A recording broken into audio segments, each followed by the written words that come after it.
You and other scholars have shown that Mark's Gospel in particular appears to record the witness of Peter, who was an eyewitness. So Mark wasn't an eyewitness, Peter was. How reliable is that kind of second-hand reporting of an eyewitness testimony? I think it's probable, historically true, very probable. We have several witnesses for this tradition. The first is Papias, bishop in Hierapolis in Asia Minor, who is writing that Mark was the follower and the interpreter of Peter. This is quite probable. Then the fishermen of the sea, Gennesaret, didn't speak exactly Greek, probably not better than I speak English, and I am also glad to have an interpreter. And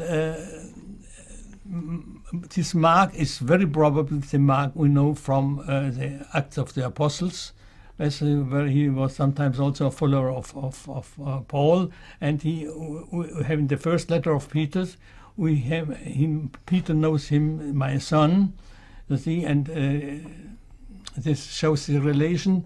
And we have also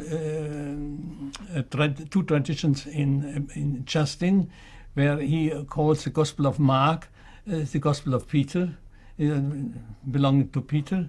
And of course, we have the great witness of Irenaeus at the end of the 2nd century. And Mark mentions Peter. He is the smallest gospel in relation to other gospels more often than in the much larger gospels like Luke, Matthew, and John. And we have a special form is we have an inclusion. Peter is the first disciple to be mentioned by Mark just after the beginning of the teaching of Jesus, after his baptism by John. And the name of Peter is mentioned last. It's the last name of a disciple in the Gospel in Mark 16, where the angel at the tomb telling to the women, go and tell the disciples and Peter that Jesus is resurrected and you will see him in Galilee. So and this is a literary technique, is it? It's a literary technique, this inclusion, and he shows that by this, the second Peter is absolutely necessary because it belonged to the disciples. That he that he mentions his name first and last shows that he is related to him. But if Mark, not Peter, is the author of that gospel, how reliable historically is this second-hand witness? Well, this is a disputed question. I think it is a relative reliability. What's the English expression? Reliability. Reliability, that's a tongue breaker for me. And it's a relative reliability.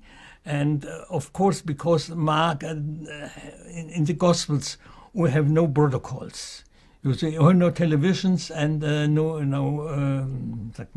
tapes, because we have only memory and the witness about.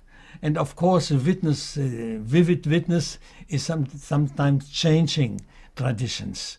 Our memory, especially if you are expounding a text, if somebody is expounding what Jesus has said and done, his memory is changing the things.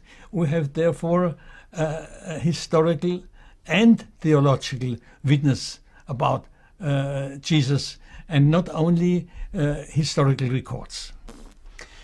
Jesus spoke in Aramaic, and the Gospels are all written in Greek.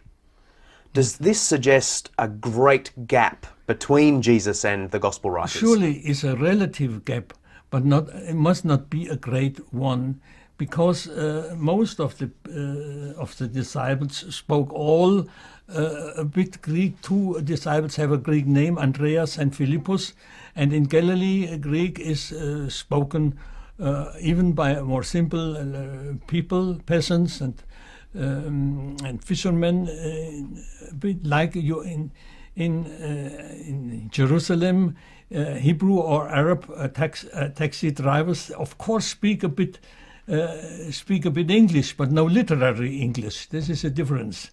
And so was a visit. The disciples who have, I think, the discussion between Jesus and Pilate in John or in the Synoptics. Pilate is asking Jesus, "Are you the king of the Jews?" And Jesus answers something. "You are telling it. This means yes, I am." And I don't believe that Pilate spoke Aramaic. Surely he spoke Greek, which was a lingua franca in the Eastern Roman world, like English is now in the world. And I think that Jesus answered with yes, and he understood so much Greek that to answer his questions. Maybe this is a poor hypothesis. Nazareth, where he grew up, is only 6 kilometers far from Sepphoris, which was destroyed by Varus before Christ, and was rebuilt by Herod Antipas. And Jesus as a mason, that's right, or carpenter. Carpenter. Jesus as a carpenter or a builder. You see, a carpenter was a house builder, was not only working with wood, and he also may have worked at Sepphoris together with his father. Here you can write Jesus fiction a bit if you want. This is a possibility, and he was so intelligent, sure, that he knew also Greek necessary for daily life. May I tell Sure. We have about 250 ossuary inscriptions in Jerusalem. These are the inscriptions on bone boxes in tombs. Bone boxes in tombs, and 40% of these inscriptions are Greek, and only 60% are Hebraic or mostly Aramaic.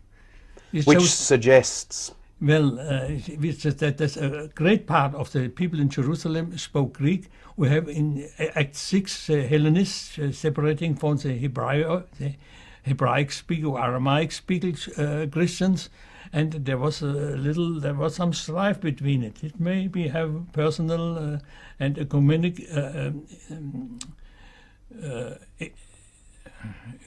economical and theological reasons. Of course, there were always some tensions between, even in the first communities. It's very human. But nevertheless, I think that the two communities belong together. And the most important people in Jerusalem for the Christian mission were the people who are bilingual, Greco-Palestinians who spoke both languages, and Mark was such a person.